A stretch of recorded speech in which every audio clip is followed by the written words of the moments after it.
Hello again and welcome to another Morning Glory video. Bit a different one, obviously got the face out.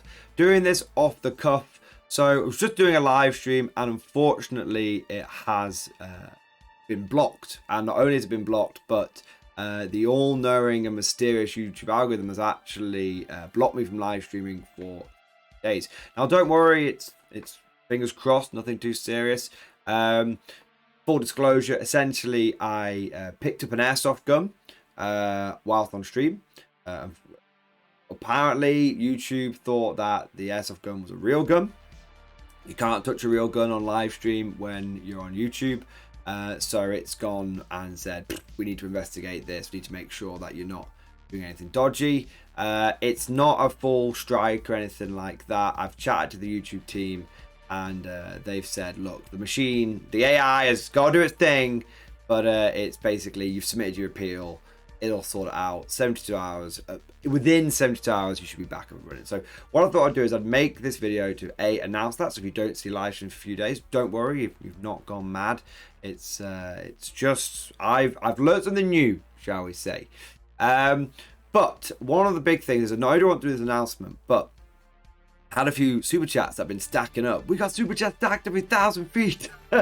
And so people have done super chats and I don't want them to miss out. So what I thought I would do is, in a sort of the streamless stream, as it were, is go through the super chats that I had left over, say my big thank yous to those people, and make sure that they get answers to the questions that they submitted. Because it's obviously I've made a mistake here.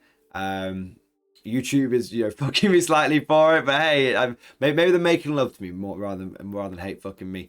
But I might be getting fucked, but you guys don't deserve that. So I'm gonna make sure that if you've supported me, the least I can do is try and answer your question. So let's just get into it. Let's not mess around. Let's get straight into it. So the last one that I was up to was Richard Baker, who did the Baneblade chat, came in with a very generous super chat. Thank you for the 20 man. Hey Mordian, nice Romy G. That's the that was the airsoft gun question. This is actually a super chat that caused the issue, but of course it's not Richard Baker. He didn't know. I didn't know. No one who knew, who could have known. Well, maybe if I read the guidelines, it would have known. But as you see, it's not there now, Richard. I'm assuming airsoft. Also, how the hell did you hit anything with your hunter killers? Clearly cheating jokes. Love you. Dude, Richard, love you too, man. Thank you for the support. Dude, I hope you don't feel bad or anything like that. It's not, like I said, it's no one's. If anyone's fault, it's mine. I should have known.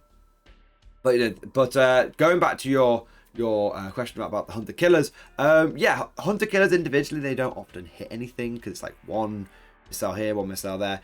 I have found though that reputation isn't as deserved as it was in 10th edition, because they're free, right? So when I turn up to a game, like when I was using my Vanquisher spam list, I've got 6 hunter killers, 3 of which are going to have take aim on them. I find that at least one or two of those get through, and they're d6 damage each. And so I have actually, this is not the first time that my hunter killers have actually done something. In fact, I now actually take hunter killers into account when I'm doing my damage.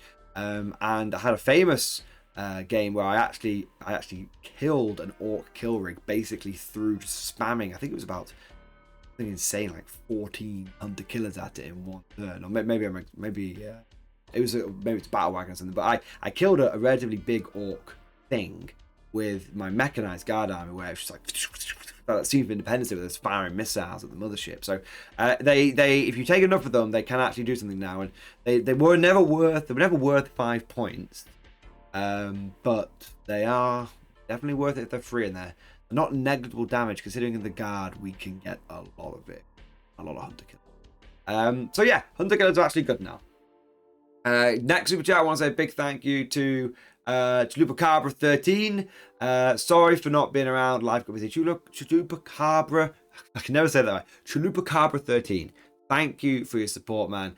And dude, no worries. I fully understand that people dip in and out of YouTube and online communities all the time. Hell, I dip into various different online communities and then dip out again, because life comes around. I don't expect you guys to be here every single day. I love it when we do have the regulars, and of course I appreciate all the support, but nah, man, real life always comes first, dude.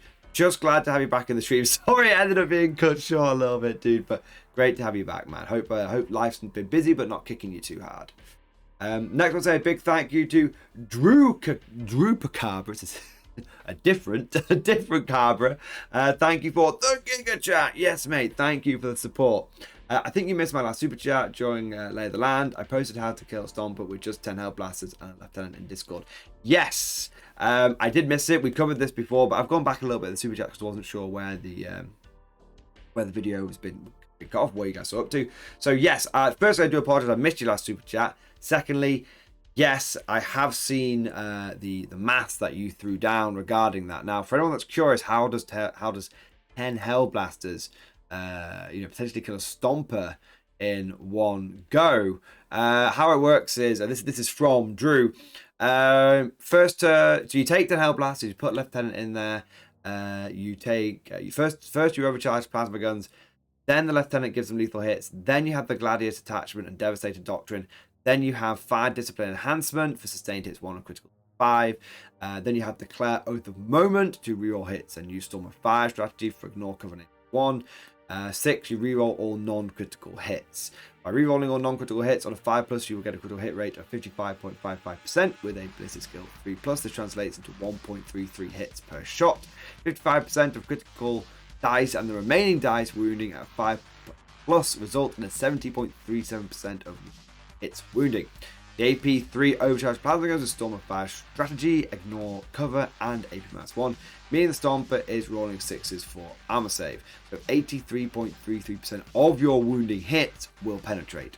Multiply all those together and you damage target with about 78.2% of your shots.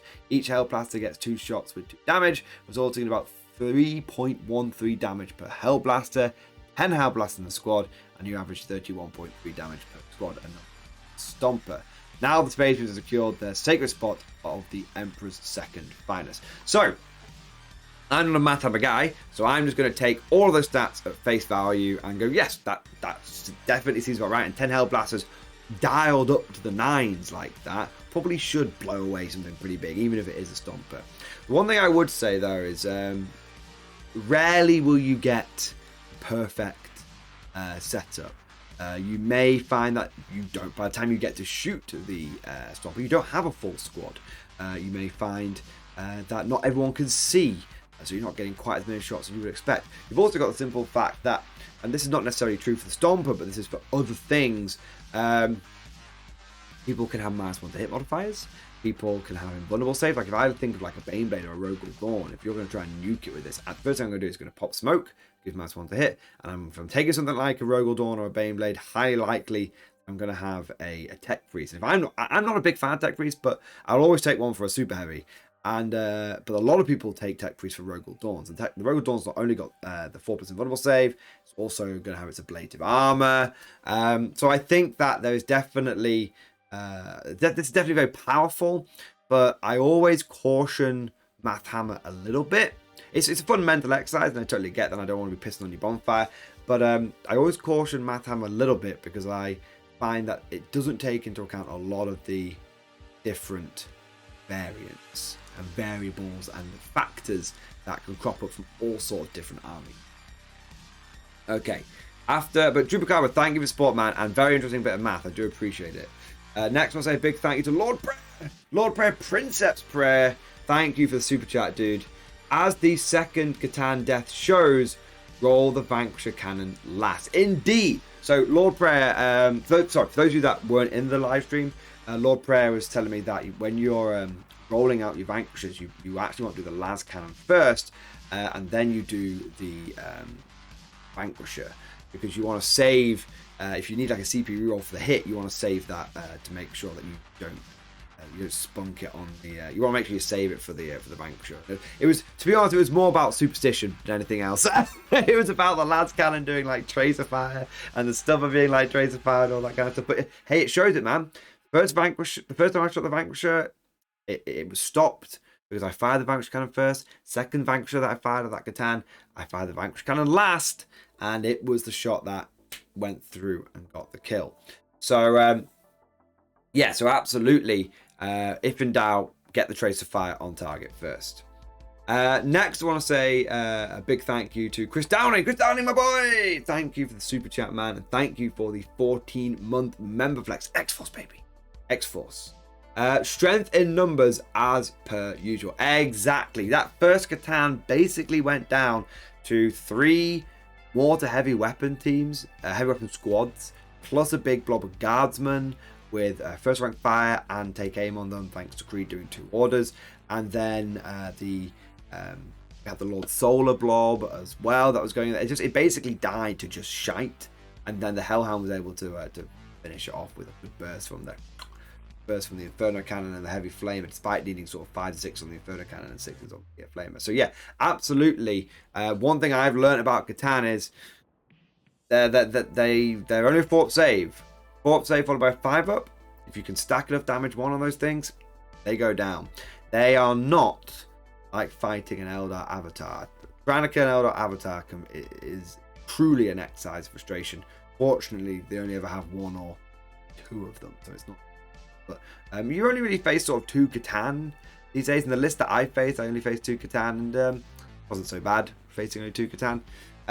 So yeah, either you have to just whack them with the biggest stuff and hope they fall over to not making the 4-ups, or you need to grind them down with the shite. And I found in multiple games, the grinding via the shite was actually quite reliable. Next, I want to say a big thank you to Commander Conrad. Commander Conrad, thank you for the 4-month member flex, sir. Thank you for doing your part. Not even close, Imperial Guard on top. Not even close. Not even close. Exactly. Winning that first game, 94 to 93. No, I'm not greedy. I'm not greedy, you know. I'll just win it by exactly the points that I need. Nah, man, that game was so close. It could have gone either way. If my opponent had got that extra engage turn 1, he would have won it.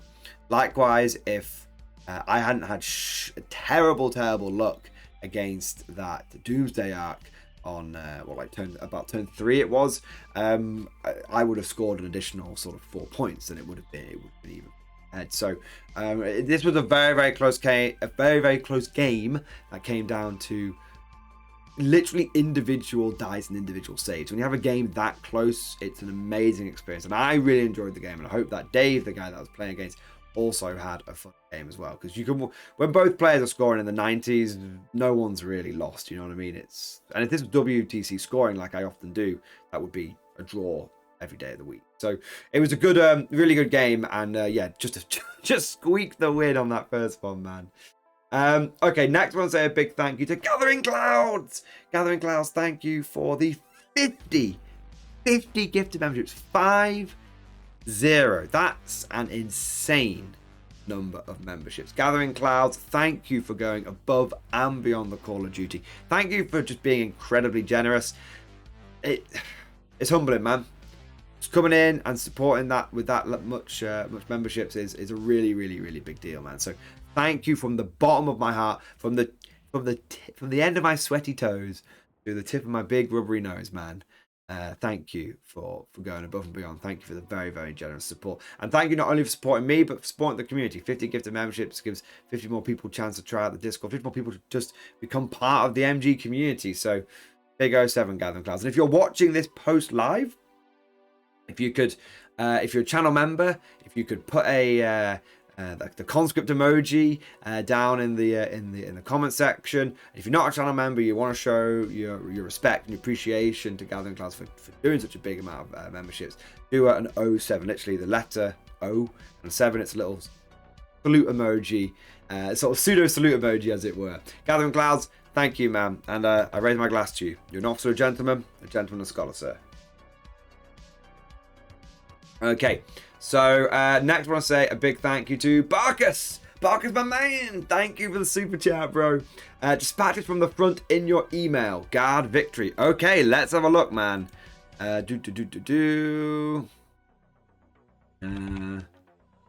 if we can have a little cheeky gander. What?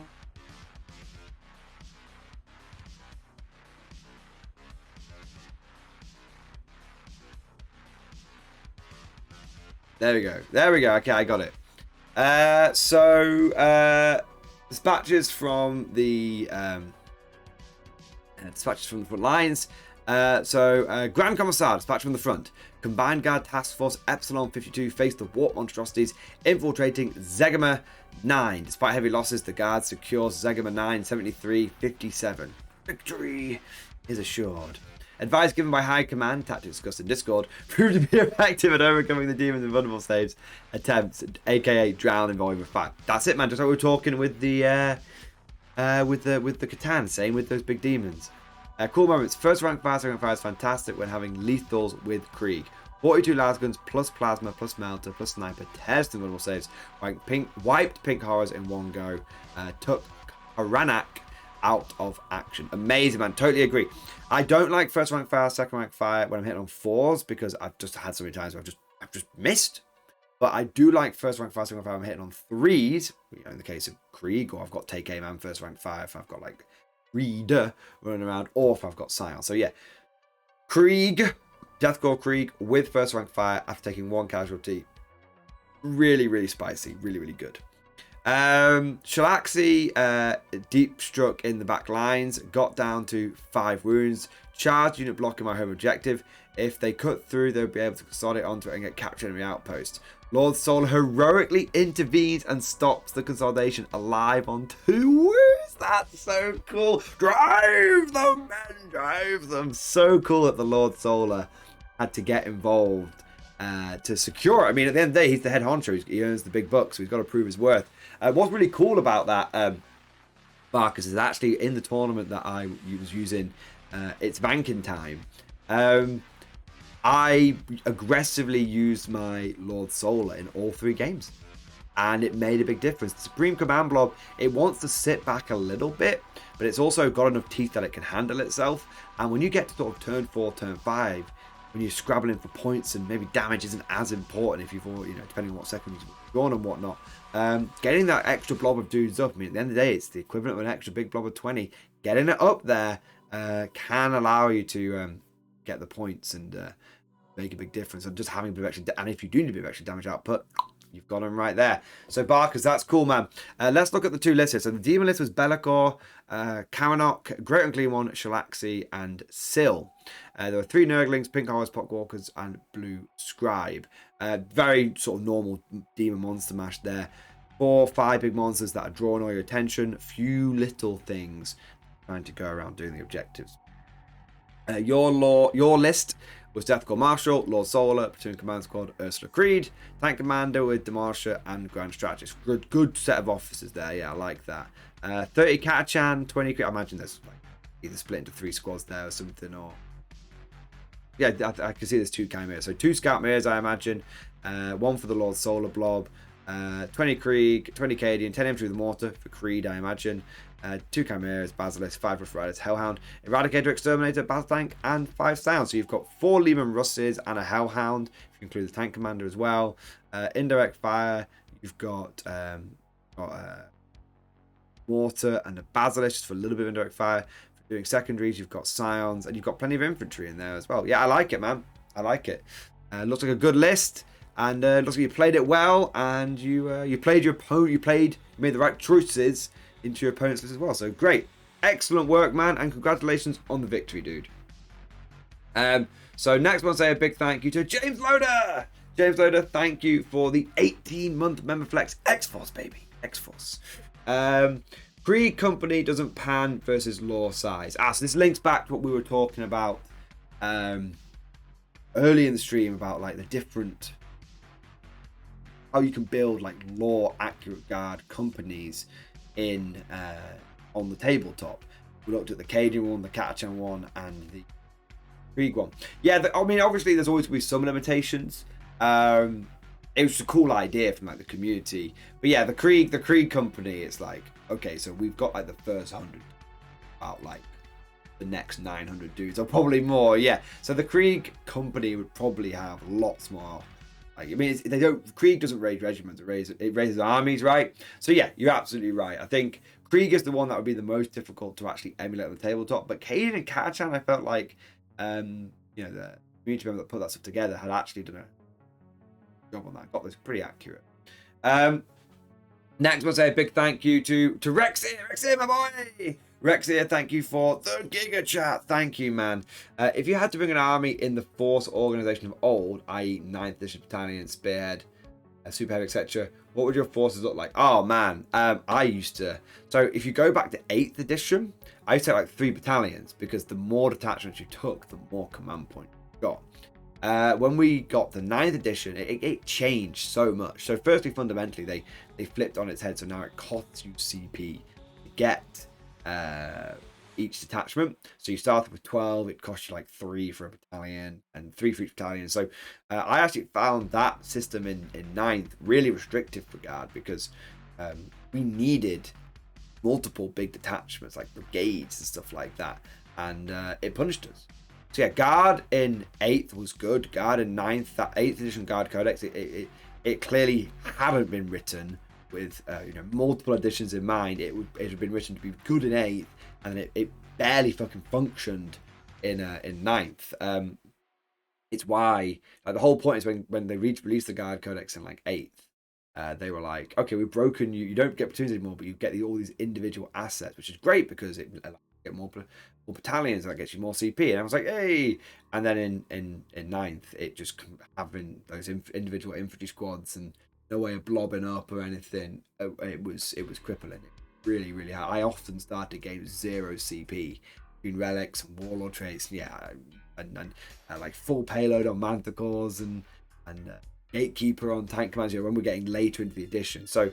But what I always used to do is I was like, look, I screw CP, I'll generate it throughout the game, because you always got like one every mission, every turn, something like that, and or I could regenerate them and whatnot. There was ways of getting them, but I was like, screw it, I'm gonna start off with little CP, and I'm just gonna either fit everything in. Either I'm gonna take multiple detachments because I want to get the units that I want, or I'm just gonna accept the fact that I'm gonna get like attacks.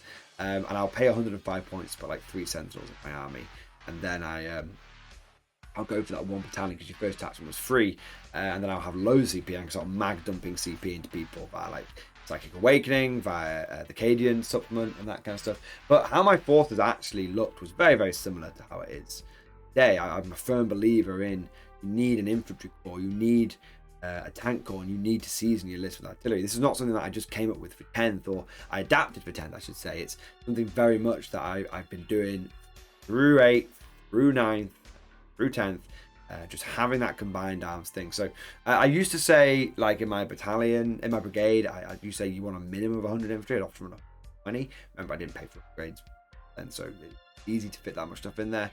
And then I'd be like, let's get 3. There's no Rogue or Dawn.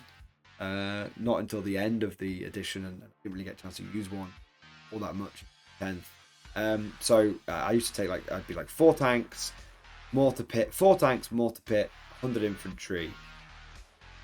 That was the way to go. That's the way I like to play it in 9th edition. By the end, yeah, I never really used the Kazakin bomb. It was very, very good, but I like trying things that I don't know if they're good or not, and then working it out. So. But yeah, overall, very similar to what I use now, but just a bit interesting how the way Guard and CP has changed. By the end of 9th, we had no Force Org chart. Who remembers what was the Arcs of Omen attachment, which might as well just said, fuck it, take what you want. Yeah. Yeah, Rex here, that just about covers it. I want to say another big thank you to Drew Cabra. Thank you for the additional super chat, man, and for just reminding me to check out that maths on the Hellblaster, bro. Thank you, man, and dude, apologies, it took me apologies that I missed that first super chat, bro. All right, but that just about covers it all. I